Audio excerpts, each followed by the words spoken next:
Hola a todos, muchísimas gracias por sumarse al octavo comité de la Asociación Argentina de Oncología Clínica. Para nosotros es un honor contar con tres destacados grupos del país. Hoy nos va a acompañar un centro de la provincia de Jujuy, otro de la provincia de Neuquén y el Hospital Austral de Derqui, la provincia de Buenos Aires. Alexis, te paso, así podés presentar a los distintos equipos.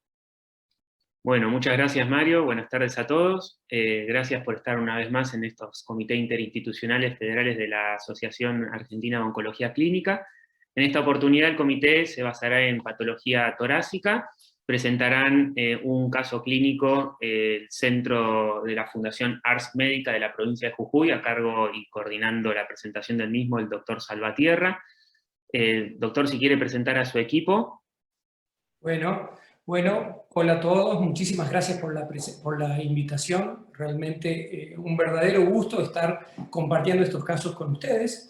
Este caso, fundamentalmente, de nuestro equipo está presente el doctor Ernesto Salum, que es el radiólogo y uno de los radiólogos que trabaja con nosotros en equipo y que también hace los procedimientos de intervenciones diagnósticas. La doctora María Virginia Burgeser, que es nuestra anatomopatóloga.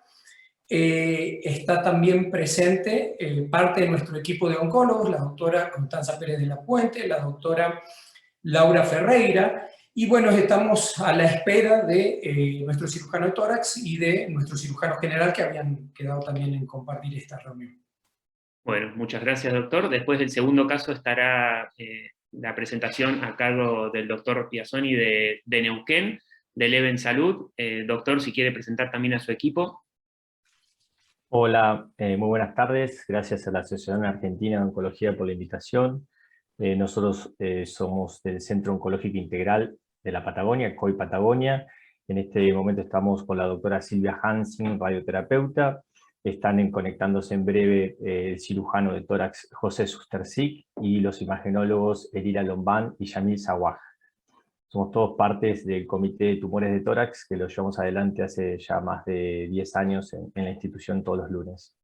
Bueno, muchas gracias Luciano. Y ahora pasamos al centro que va a ser responsable de la discusión y de la coordinación del comité. En este caso coordina el doctor Manglio Rizzo, del Hospital Universitario Austral de Pilar, en la provincia de Buenos Aires.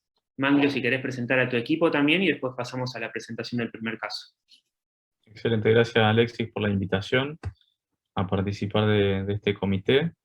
Va a participar de la discusión el doctor Carlos Silva, que es jefe del Servicio de Oncología del Hospital Austral, el doctor Braga Menéndez Juan, que es un cirujano del equipo de cirugía de tórax de acá del hospital.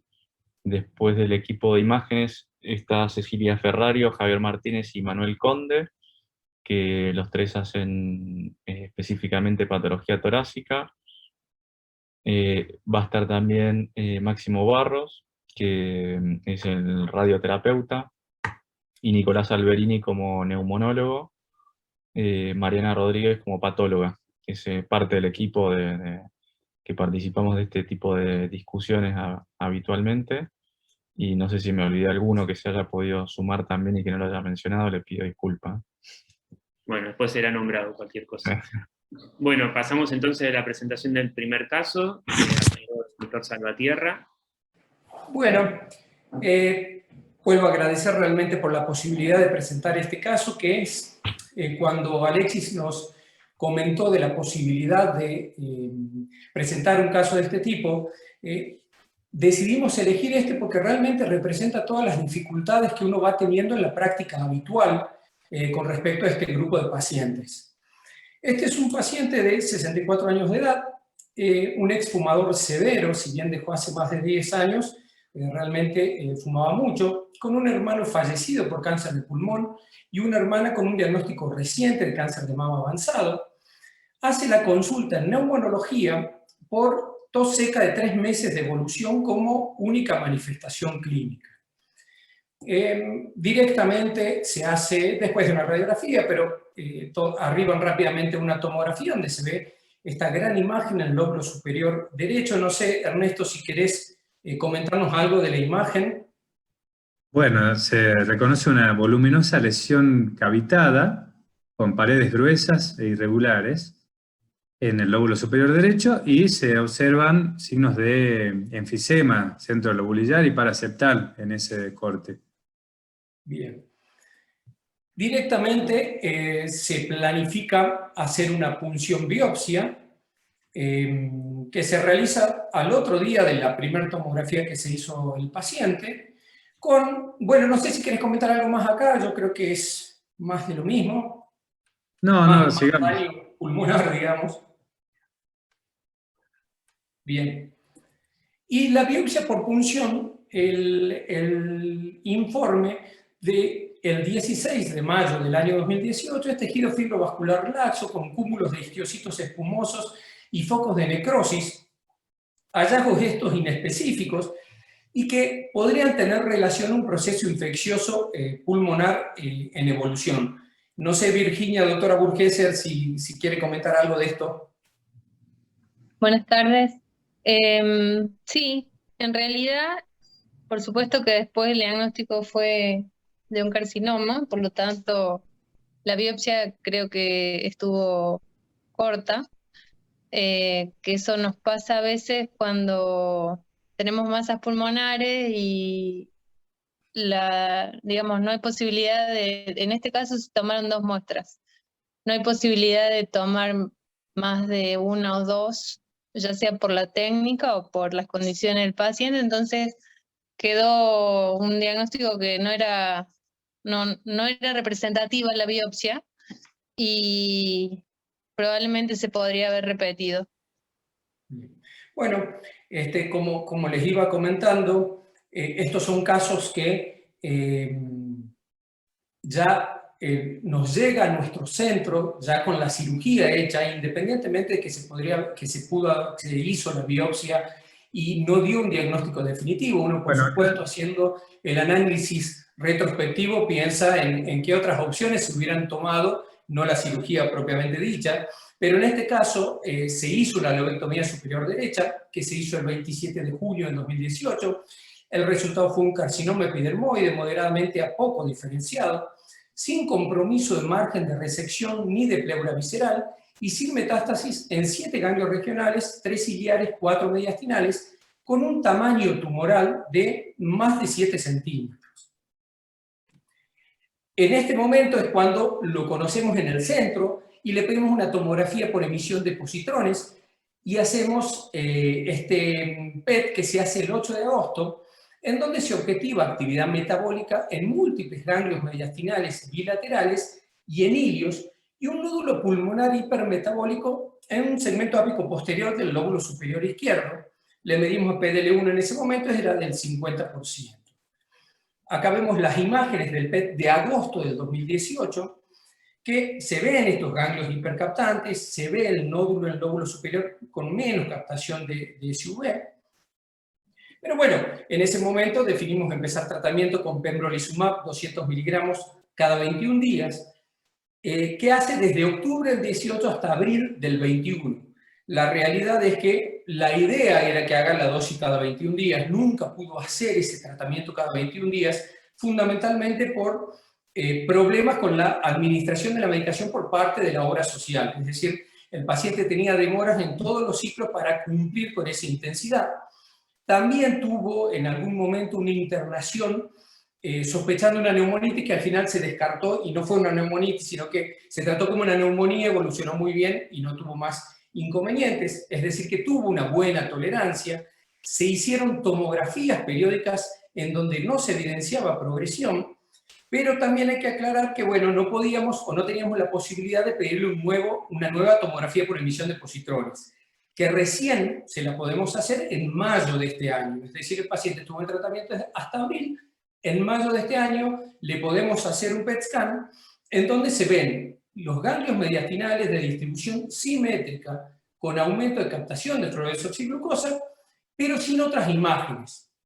En ese momento lo charlé, y esto hay que aclararlo, por si no lo saben, en Jujuy no hay tomografía por emisión de positrones, entonces los enviamos a otras provincias. El primer PET scan se hizo en Buenos Aires, el segundo PET scan se hizo en Córdoba. hablando con el doctor Clarea, que es el que lo hizo al PET en Córdoba, me comentaba esto de los ganglios mediastinales con hipercaptación simétrica y que eran muy similares a los del PET scan del 2018. Esta es la captación ganglionar del 21 de mayo de este año. En junio nos juntamos y debatimos qué hacer con este paciente. El paciente tenía un excelente estado general, un performance status ICOG 0, había hecho 24 ciclos de pembrolizumab en 2 años y medio de evolución y tenía estos ganglios hipercaptantes en mediastino. Lo presentamos en su momento, lo discutimos pensando en la posibilidad por ahí de hacer un diagnóstico mediastinal realmente para sacarnos las dudas, considerando que la cirugía que se había hecho inicialmente había hecho un muestreo ganglionar, por ahí no lo creímos tan conveniente en ese momento, y definimos continuar con el pembrolizumab por lo menos 4 o 5 meses más, respetando o tratando de respetar la intensidad de dosis y hacer un nuevo PET scan. Desgraciadamente, eso no pudo pasar, porque en julio del 2021 el paciente ingresa con estas imágenes a internación con un diagnóstico de una neumonía por COVID, permanece internado 2 meses y es saltado con oxigenoterapia domiciliaria. No sé si querés comentar, Ernesto, ¿qué te parece esto? Bien, bueno, acá se ven múltiples lesiones periféricas en densidad vidrio esmerilado que se atribuyeron en ese momento a COVID, que es una evolución, un hallazgo típico de la infección por coronavirus, sumado a la patología que él ya tiene, que es el enfisema y un pulmón con signos de fibrosis subpleural y otras lesiones. No tiene una pleura sana de base, digamos. Bien. Pasa la otra. Bueno, ahí está la información que les comentaba, que estuvo internado 2 meses, y acá tenemos la otra, esa. Claro, y dentro de las opacidades periféricas clásicas del coronavirus, había una que se destacaba ahí en la base pulmonar izquierda por sus límites mejor definidos. Por eso se decidió controlar la evolución de esa imagen particularmente, que en ese momento podría tranquilamente tratarse de coronavirus. Bien. Y nada más. Bien, el paciente vuelve a la consulta en octubre con su requerimiento de oxígeno no permanente, pero intermitente, con un estado general mejorado, pero le pedimos esta tomografía en donde se objetiva un nódulo denso subpleural rodeado de un halo en vidrio esmerilado de 44 por 30 milímetros en el segmento posterior del lóbulo inferior izquierdo. Esta es la tomografía en donde, bueno, comentabas, Ernesto, vos, el compromiso subpleural de fibrosis pulmonar, me parece que es esto, estas bullas enfisematosas. No fibrosis pulmonar, porque eso ya sería otra entidad, pero sí estos compromisos intersticiales y de septos interlobales periféricos. Buenísimo. Y esta es la tomografía con la imagen en el lóbulo inferior izquierdo que realmente parece sólida, creo yo, no sé qué opinás vos. Claro, bueno, esta es la que nos desconcierta un poco, porque habiendo visto que todo lo anterior podría atribuirse al coronavirus, en el control todo lo demás fue desapareciendo, en coincidencia con la mejoría clínica, pero persiste esta lesión que ahora tiene un aspecto más sólido, pero persiste el halo de vidrio esmerilado. Esta lesión es muy inespecífica y no se puede descartar formalmente una neoplasia, pero existen otros diferenciales como un pseudotumor inflamatorio o una secuela o una atelectasia redonda, entre otras cosas que se me ocurren ahora. Bien, ahí está la comparación en lo que es la tomografía del 2 de julio y la tomografía del 27 de octubre, en donde si bien no es exactamente la misma ubicación, ¿verdad? Porque no la veo exactamente en la misma ubicación. Un poco más lateral. Pero sí parece aparentemente sólida, ¿verdad? Sí, sí. Bien. Bueno, entonces hoy tenemos este paciente que empeoró un poco su performance status, no tiene tratamiento para enfermedad oncológica desde abril del 2021. Tiene este PET scan que les mostré de mayo del 2021 con adenopatías mediastinales hipermetabólicas y esta tomografía con la lesión nodular sospechosa en el lóbulo inferior izquierdo. Entonces, como verán, es un caso muy reciente y la verdad que decidimos compartirlos con ustedes para ver qué idea tienen con respecto a, por ejemplo, la lesión nodular esta sospechosa, si piensan que sería factible hacer una punción, considerando por ahí las dificultades en una punción en este tipo, si bien me parece que es accesible, o pensar en hacer un nuevo PET scan, ahora que tenemos un poco más de posibilidades, si bien no tenemos a un paciente en tan buen estado general como para viajar a Córdoba, por lo menos, o si piensan en hacer algo con esos ganglios, si realmente esos ganglios los consideramos como parte de enfermedad oncológica, no habiendo cambiado en todo este tiempo que pasó, o pensamos que pueden haber sido un falso positivo en el PET. Bueno, todo para discutir. Muchas gracias. Excelente, Alejandro. Bueno, Compartir. muy interesante el caso y de alguna manera me parece que ya dejaste planteadas varias preguntas, quizás para ordenar un poco la discusión y entrar por alguna de las preguntas que hiciste, y si no vos podés ir agregando también, pero quizás podemos escucharla a Juan Braga, el cirujano, a ver qué opina en relación al abordaje inicial de la punción en esa lesión cavitada, el hecho de haber decidido hacer la resección sin un diagnóstico previo de cáncer, y efectivamente los ganglios las muestras que se tomaron, si estuvo bien estadificado y si fueron negativos y que a los pocos meses dio positivo. No sé si vos, Juan, tenés alguna opinión en relación a eso. Buenas tardes. Muchas gracias por la invitación. Muy interesante el caso, sí, con respecto, bueno, hiciste varias preguntas con respecto a la inicial de el por qué la cirugía inicialmente. Pienso que al considerarse algo de índole infeccioso y cavitado, probablemente habrá que ver si el paciente tenía algún requerimiento de hacer la resección, o probablemente por un planteo de duda diagnóstica. No me explico otra causa, digamos. Pero bueno, una lesión grande, cavitada. Con respecto a la cirugía, me llama la atención que los ganglios analizados, bueno, si bien cumplen con algunos de los requisitos de los ganglios, es decir, si bien son pocos ganglios, creo que son suficientes, por lo menos la estación mediastinal y la iliar, que son donde aparecen estos nuevos ganglios, fueron biopsiados, ¿no? Y fueron negativos. Con lo cual me llama la atención que en un PET posterior de 2 meses nada más, ya aparecen ganglios bilaterales, ¿no? No teniendo un PET previo tampoco donde pudiéramos evaluar si había alguna positividad en el mediastino. Con lo cual, y después que se han mantenido esos ganglios iguales en estos años, también me hace pensar de que pueden ser, que pueden no tener nada que ver con el tumor.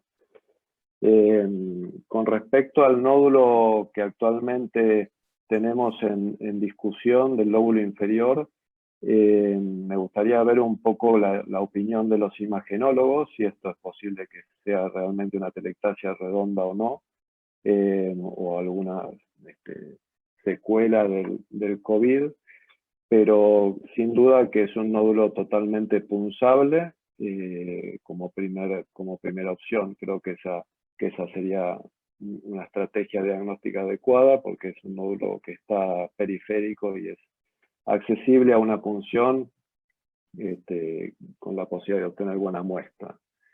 Y en caso de no obtener muestras con la punción, bueno, evaluaría una videotoracoscopía de ese lado, donde se puede también acceder a los ganglios. Los ganglios no me parece que sean accesibles por vía de mediastinoscopía, porque son ganglios ciliares del lado derecho y ganglios grupo 5 de la arteria pulmonar, del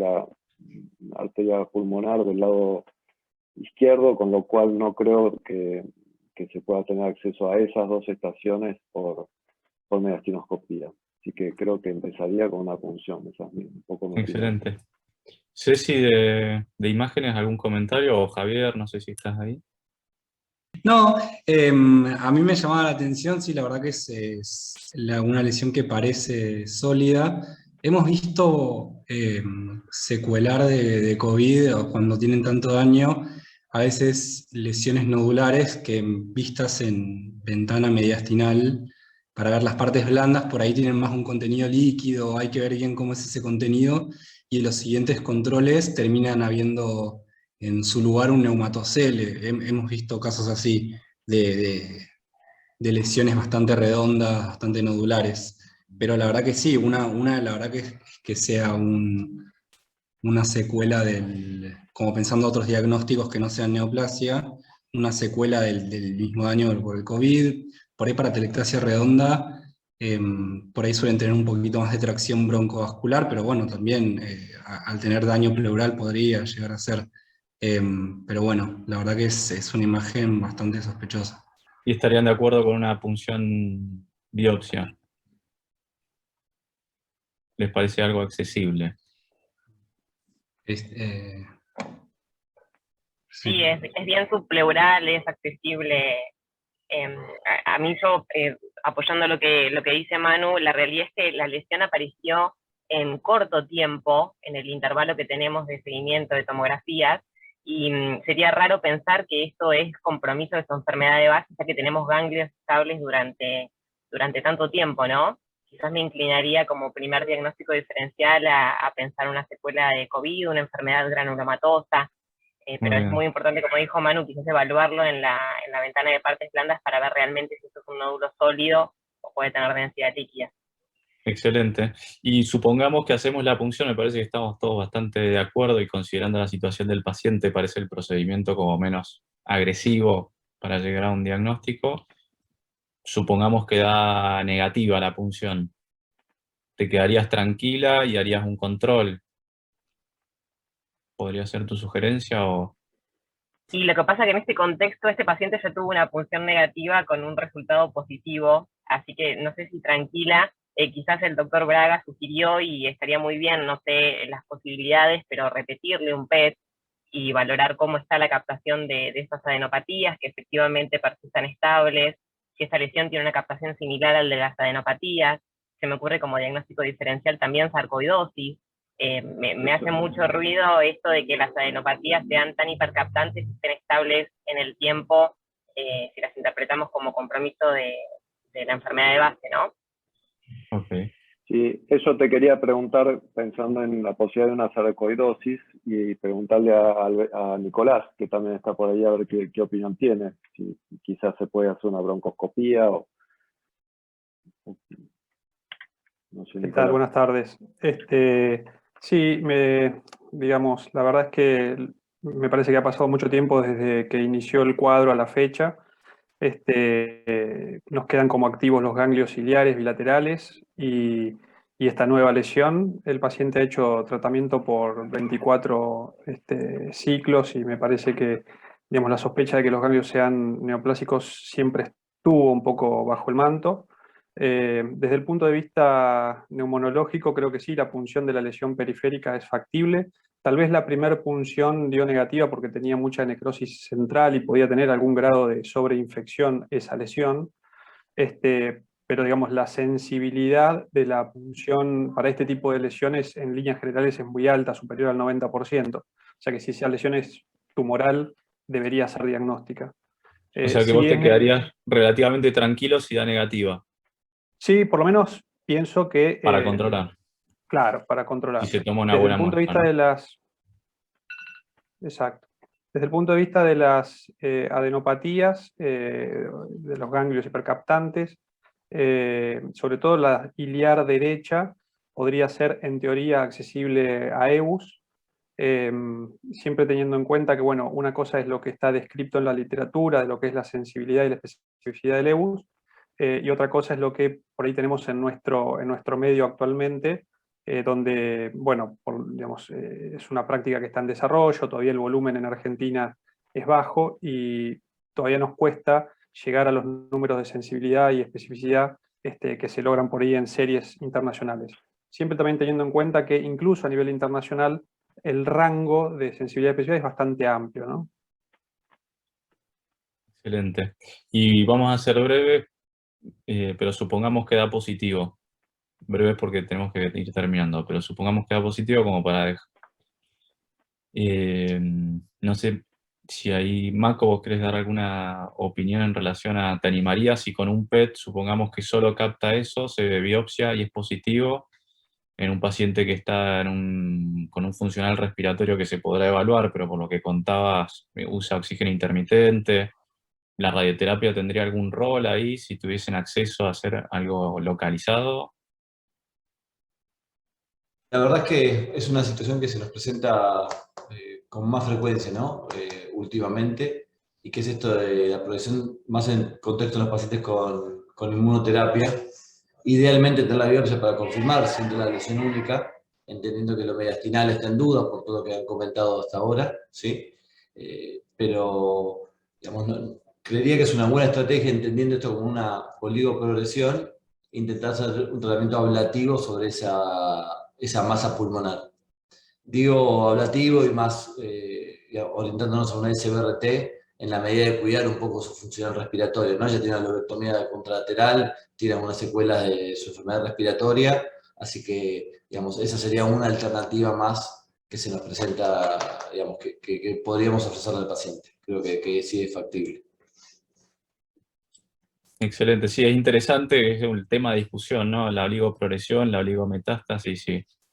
Y realmente uno puede tratar a estos pacientes con una intención curativa o no. Hoy no hay evidencia para poder afirmar eso, pero hay bastante evidencia, sobre todo fases 2, y evidencia que está en desarrollo de plantear a estos pacientes seleccionados con la intención de curarlos, ¿no? Haciéndole tratamientos así radicales, a pesar de ser oligometastásicos, con lo cual yo Sí, también un aspecto importante es que, a ver, el oxígeno no es que tenga dependencia del oxígeno, no es una contraindicación necesariamente, digamos, porque uno justamente tiene que valorar el movimiento respiratorio y una serie de factores técnicos para llevar adelante la técnica, que hay que valorarlo al paciente antes, ¿no? Pero, digamos, en la experiencia que hemos tenido hasta ahora, si hacíamos casi 6 años realizando el SBRT en pulmón, es que no hay un deterioro, digamos, en la función respiratoria como se presenta el paciente. Sí es importante tener en cuenta el volumen de la lesión, ¿no? Porque en definitiva también es una cuestión de volumen y dosis, ¿no? Si yo quiero buscar un control de la enfermedad. A veces uno se pone muy cauteloso para no generar mayor pérdida de volumen pulmonar, pero bueno, no va a generar tampoco control de enfermedad. Entonces hay que encontrar ese equilibrio, pero inicialmente que depende del oxígeno no es una contraindicación absoluta de inicio. Excelente. Carlos, ¿querés? Ahí levantaste la mano. Solo un par de consideraciones rápidas. En primer lugar, que los ganglios capten en el PET es relativo, en realidad, sobre todo en el contexto de un tratamiento inmunológico, en el contexto de haber tenido una infección.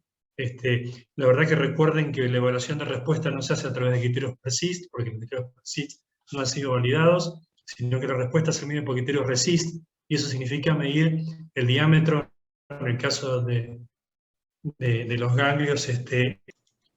A ver, con la cámara apagada ahora, ¿se escucha mejor? Ahí se escucha mejor. No sé cuánto fue lo que se escuchó. No, que no se usan los criterios PERSIST, sino los criterios RESIST, que significan el diámetro menor en el ganglio mediastinal, y ahí se cortó. Correcto. Entonces, eso es una de las cosas que hay que tener en cuenta. Así que si los ganglios están iguales en su captación en el PET, eso la verdad que no me dice nada. No desde el punto de vista de la evaluación científica. Lo segundo es, hay un criterio, un diagnóstico del que no se habló, y es por qué no pensar que el paciente pudo montar una neumonitis por anti-PD1 y parecer una neumonitis por COVID y no serlo, o montarse sobre una neumonitis por COVID y estarlo resolviendo. Eso es también un diagnóstico diferencial. Hay esa imagen que se vio al principio, por lo menos, no necesariamente es incompatible con una neumonitis por anti-PD1. Pero bueno, tenía un hisopado positivo, pero bueno, perfectamente podría haber sumado las dos cosas. Después de todo es una reacción inmune, igual que lo que uno ve como respuesta al COVID. Y respecto a qué es esa lesión, bueno, no me preocuparía tanto. O sea, está bien punzarla, estoy de acuerdo con eso. Y si da negativo, también la vigilaría, porque la pregunta es, ¿qué pasa con retomar o no un anti-PD1? La pregunta es, ¿para qué darle tanto tiempo a un anti-PD1? Si el paciente ya está sensibilizado para la respuesta, ya está sensibilizado para la respuesta, y a lo sumo, por los criterios de Jett-Bolchok, lo que puede pasar es que si esta lesión es una oligoprogresión, después con el tiempo vuelve a responder, digamos, sencillamente porque el paciente ya estuvo expuesto a un anti-PD1.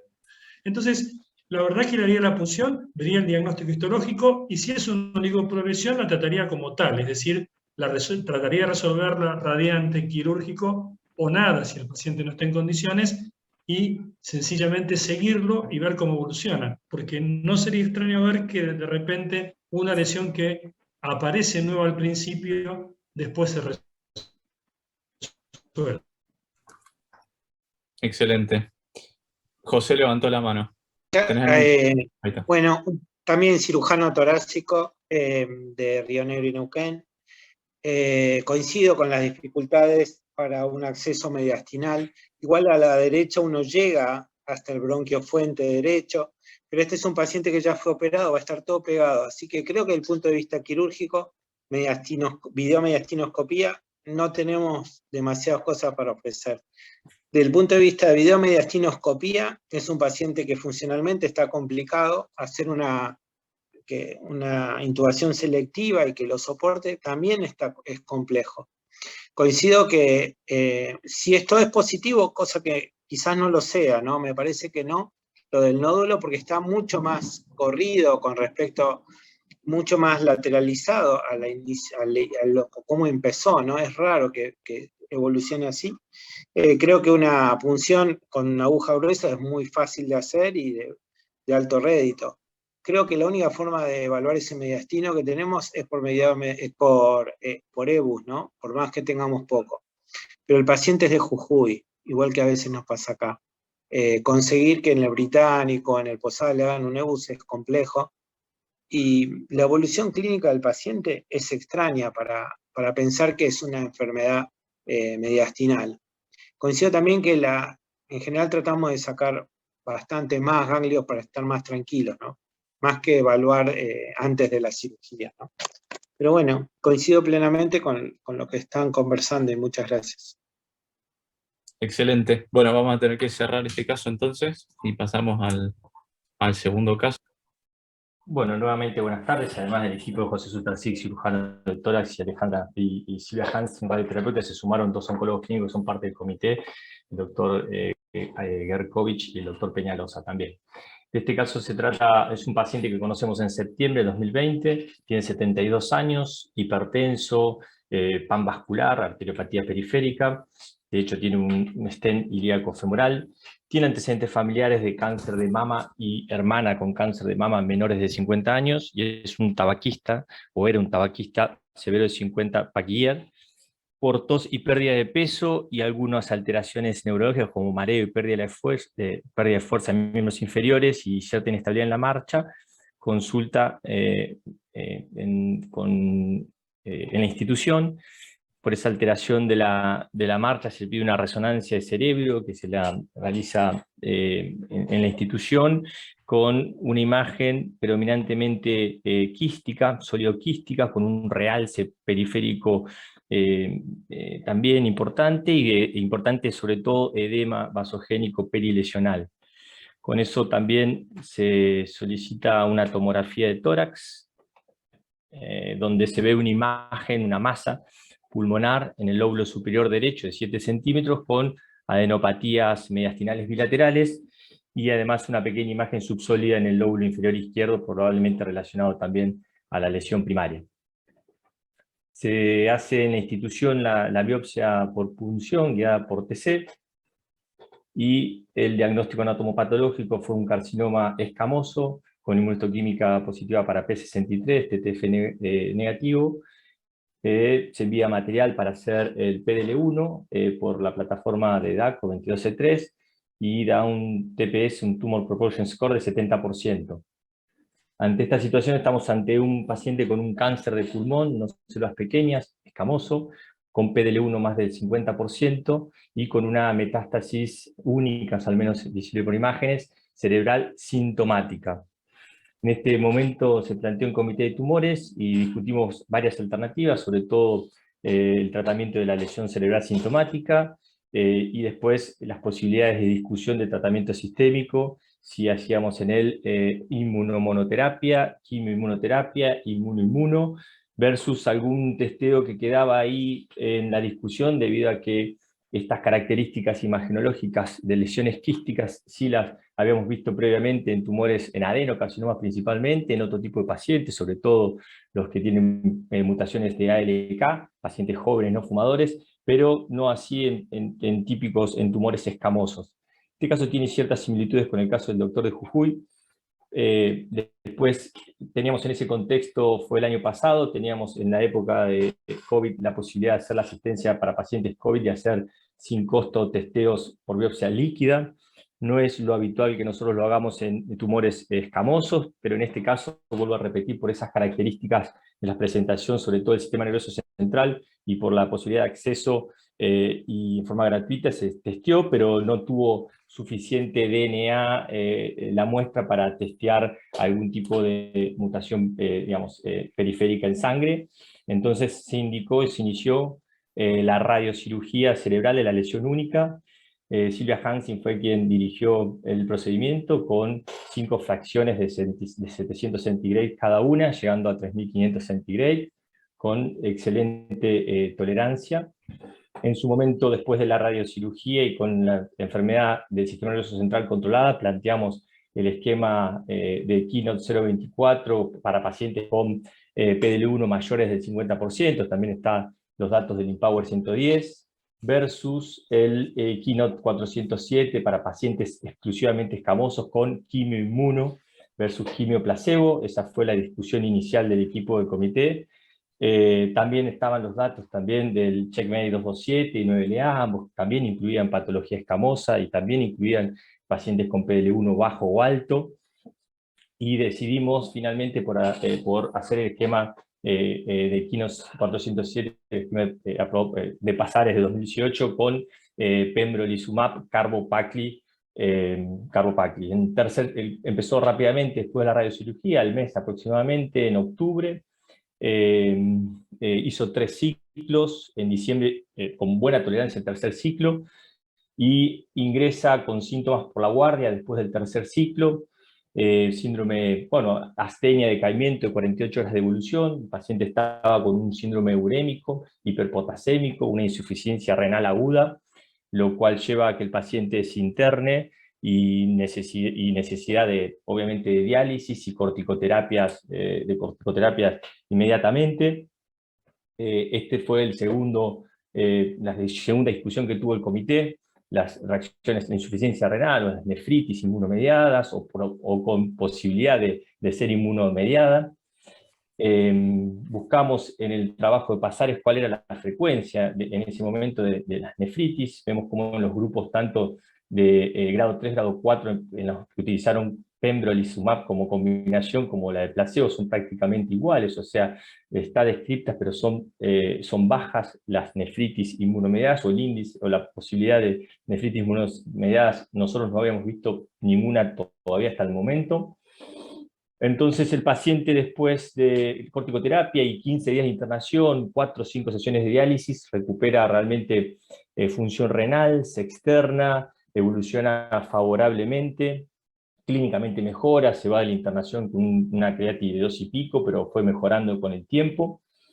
Y en la imagen control, aproximadamente en abril, esto había sido en diciembre, enero incluso, en abril vemos cómo la imagen del tumor primario francamente se reduce en tamaño, y el paciente continuaba asintomático. En ese momento pueden haberse dado discusiones también en el comité, qué hacer con esta imagen, si tratarla o no, si volver a algún tratamiento o no, pero el paciente estaba realmente clínicamente muy bien en abril de este año, hasta que un año posterior al inicio del tratamiento, aproximadamente 12 meses libres de progresión, también le hacemos una imagen también local, un PET-TC donde se ve una imagen claramente hipermetabólica de 21 SV en donde tenía la lesión inicial, más unos ganglios ciliares homolaterales también positivos.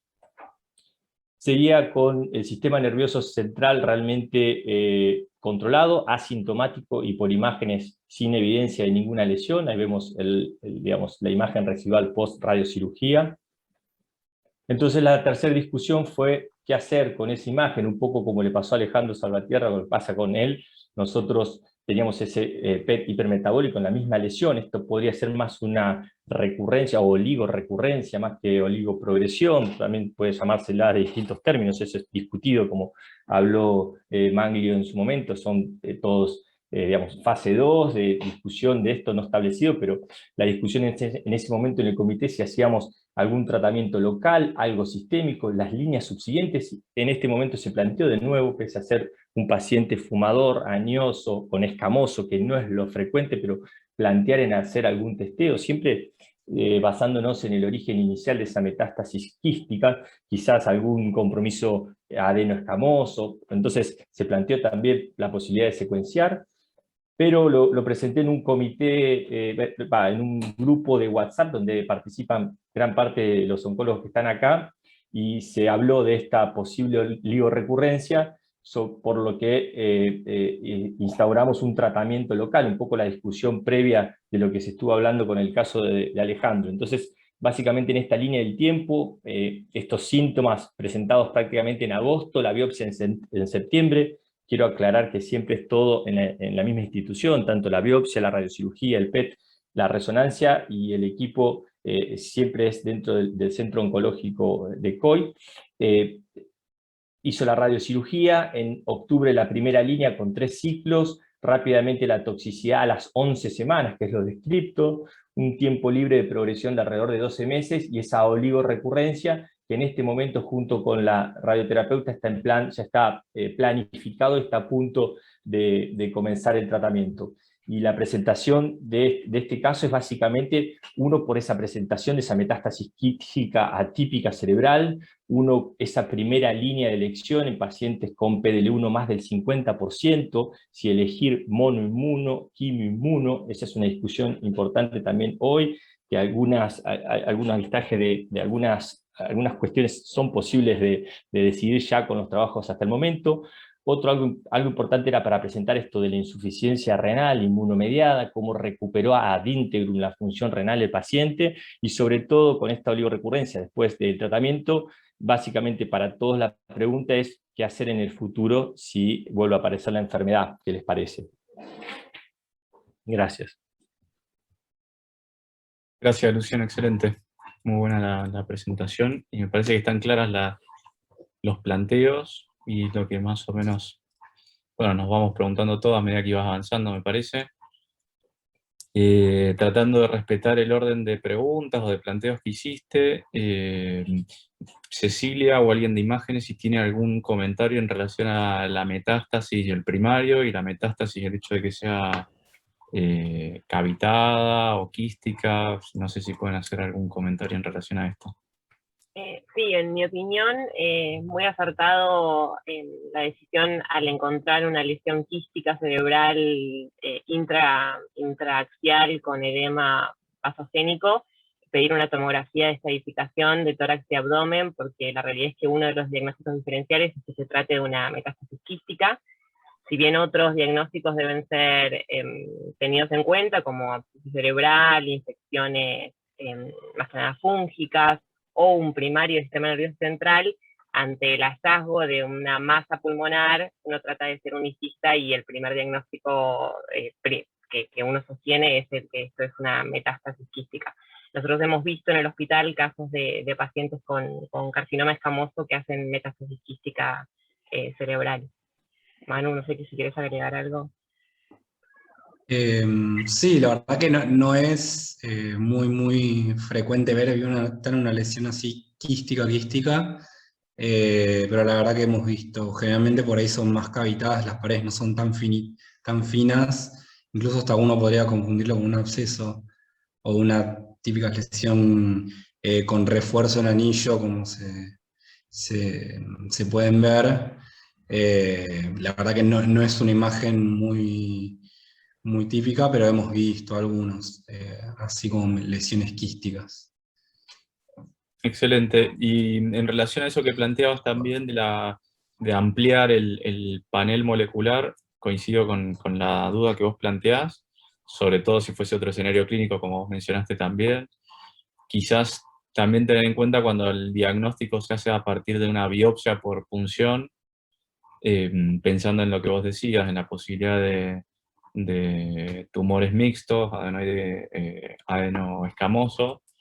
Existe una recomendación formal, digamos, de ampliar el panel y hacer la evaluación, sobre todo si hay un contexto clínico que fundamenta, pero aún ya el hecho de la punción, de tener un diagnóstico por punción, me parece que es un criterio, digamos, para ampliar el panel.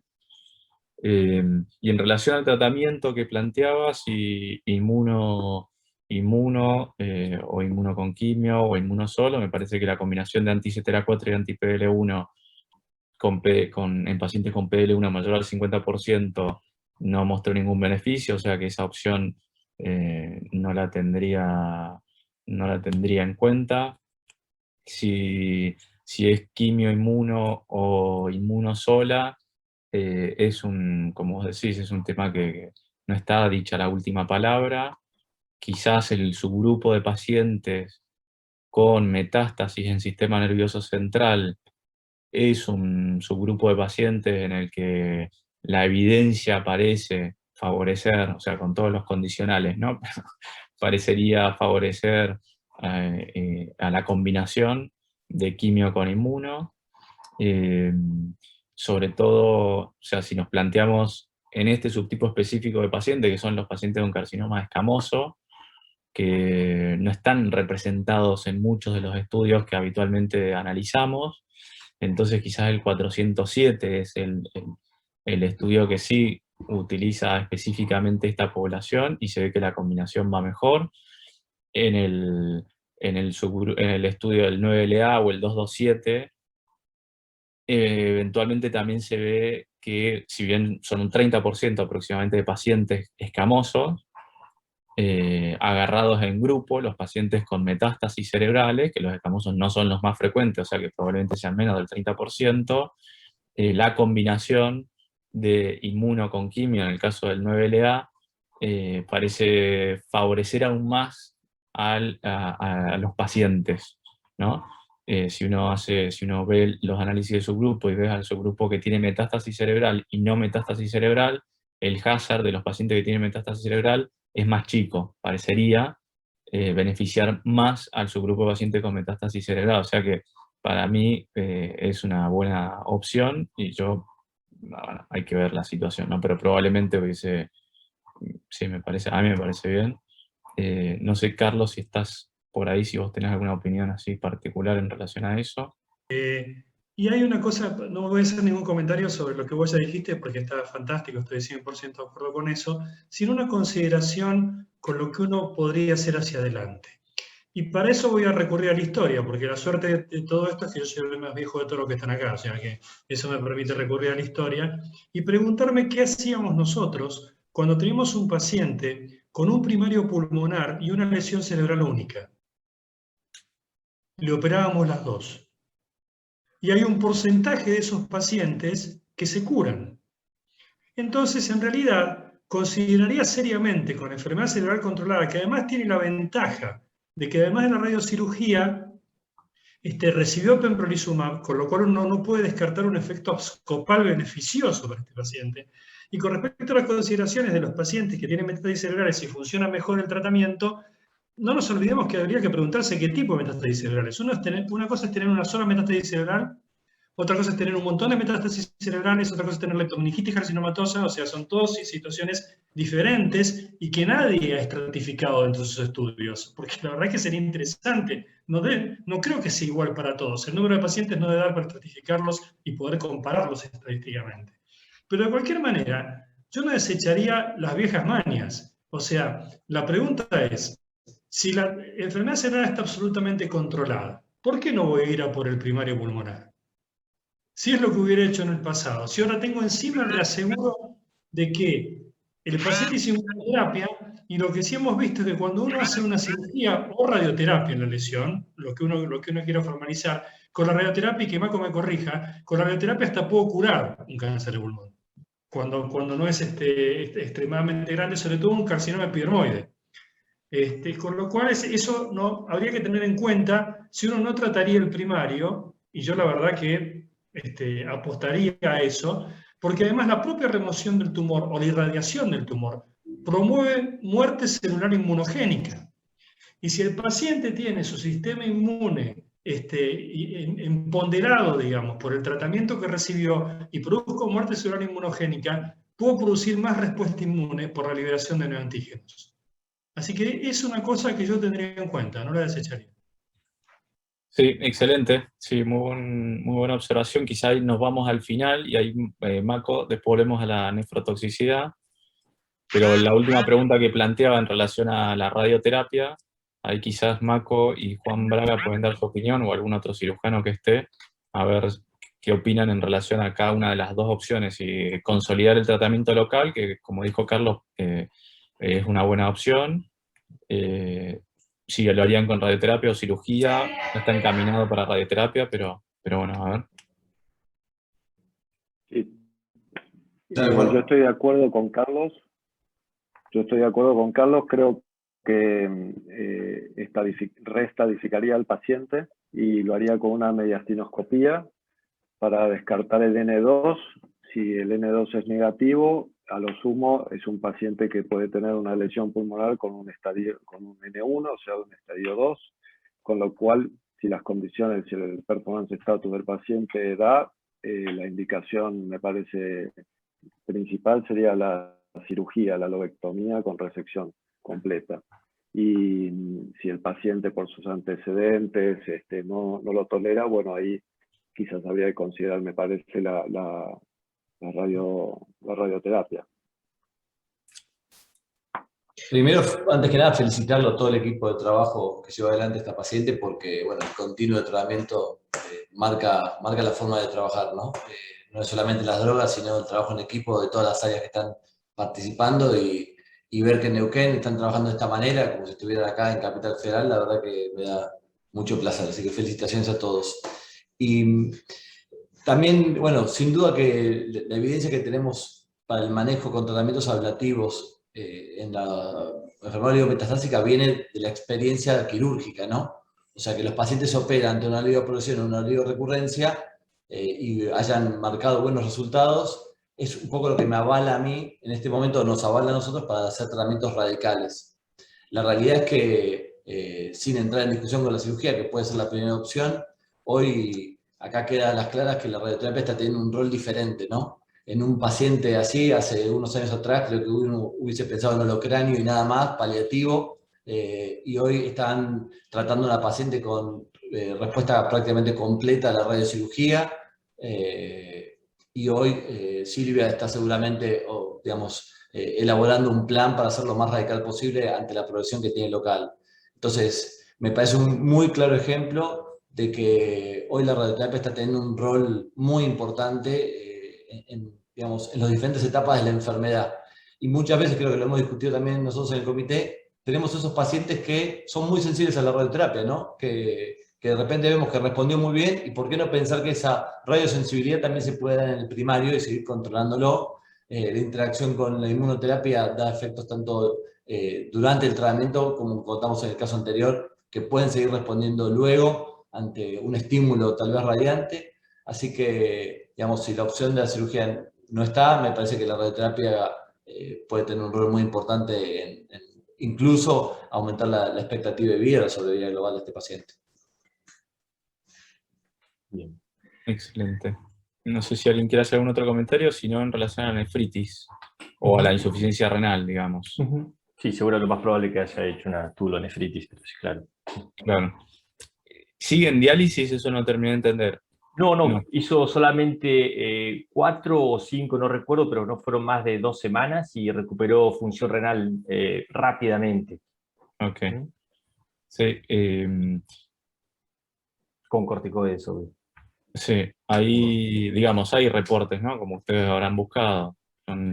Yo la evidencia... justo, mirá, antes de presentar el caso, salió en la revista de nefrología, justo, mirá la fecha, 11 de noviembre, insuficiencia renal aguda en pacientes que hicieron inmunoterapia, y cómo la utilización de los que hicieron con esteroides, o sea, es mucho más frecuente la recuperación de la función renal de lo que yo tenía entendido previamente o lo que tenía estudiado previamente en reporte de casos previos. Estos fueron 138 casos de insuficiencia renal aguda. Y cómo los que recuperaron función renal, que fueron más o menos el 44, más el 26, pero 31 pacientes, ¿bien? Se fueron reexpuestos a inmunoterapia y solo volvieron a tener insuficiencia renal aguda el 25%. O sea que como el rechallenge tampoco está mal pensado o va a predeterminar una insuficiencia renal aguda como sucedió inicialmente. Eso también me llamó la atención. Y a los que también los tuvieron nuevamente la insuficiencia renal, solamente el 14%, un solo paciente no recuperó. Bien, o sea que la verdad que en este paciente recuperó rápido, y ese rechallenge, un poco como lo que dijo el doctor Silva inicialmente en el paciente inicial, no me parece que en algún momento, así a priori, por esto, y quería obviamente la opinión de ustedes como expertos, a ver también si se animarían o no en algún momento, más allá que las acotaciones para la valoración puntual de este paciente de cirugía se le planteó un poco con la arteriopatía que tiene, sus antecedentes. De hecho volvió a fumar, eso como que él también tuvo un poco de miedo inicial también, entonces por eso la opción de la radioterapia, pero también se le planteó. Pero bueno, era un poco compartir también ese miedo que genera, o que me genera a mí por lo menos, a este paciente que todos conocemos, digamos, responderlo en algún momento a inmunoterapia, ¿no? Sí, de eso una pregunta que me he hecho en pacientes similares es el momento de la biopsia. Es difícil, si vale la pena hacerle la biopsia renal o no. Digamos que la recomendación en las guías, sobre todo si no hay una mejoría con corticoides, sí, o si la insuficiencia renal es muy severa, o si hay algún diagnóstico diferencial probable o posible. En este caso entiendo que no se biopsió y mejoró con corticoides. O sea pero que, se le planteó, perdón, Mario, se le claro, planteó, y el paciente tampoco que es. Bueno, venía mejorando, después de la internación, un poco quería externarse, se quería, y si la queríamos hacer por internación, fue difícil, pero bueno, él se lo planteó. Me parece lo más lógico uno documentar esa nefritis, si bien el 90 y pico % son nefritis tubulointersticiales inmunomediadas, pero está bueno documentarlo, no lo pudimos hacer. claro, porque tiene distintas formas, como bien decís. O sea, es la más frecuente, pero podría ser otro mecanismo, entonces quizás eso también te agrega información. Y después, en relación a la reexposición, coincido con lo que vos decís, siempre y cuando sea necesario, pensando en el beneficio de la inmunoterapia con las características que tiene, de que los que responden son respondedores prolongados, de que la toxicidad en general se asocia a respuesta. En ese sentido hay series también, particularmente de pacientes que tuvieron insuficiencia renal o que hicieron algún tipo de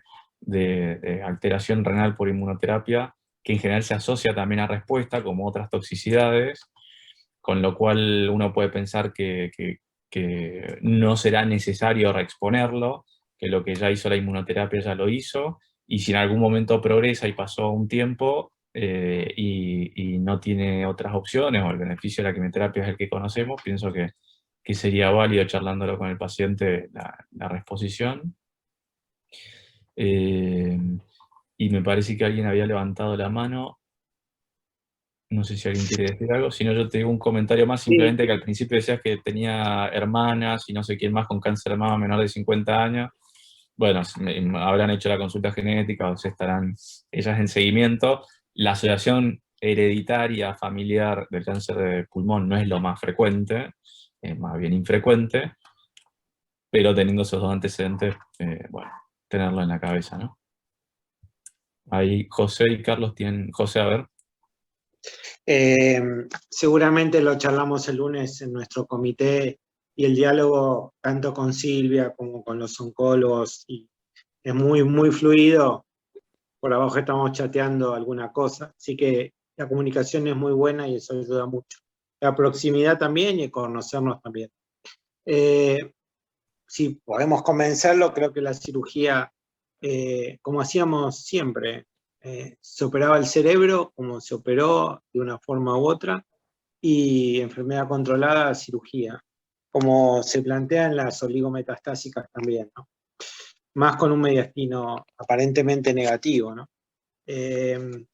Haría con lo que dijo el doctor Braga Menéndez, que sí, mediastino completa, que en parte es el vaciamiento que uno hace después, y lobectomía a seguir si el paciente lo accede y se deja, ¿no?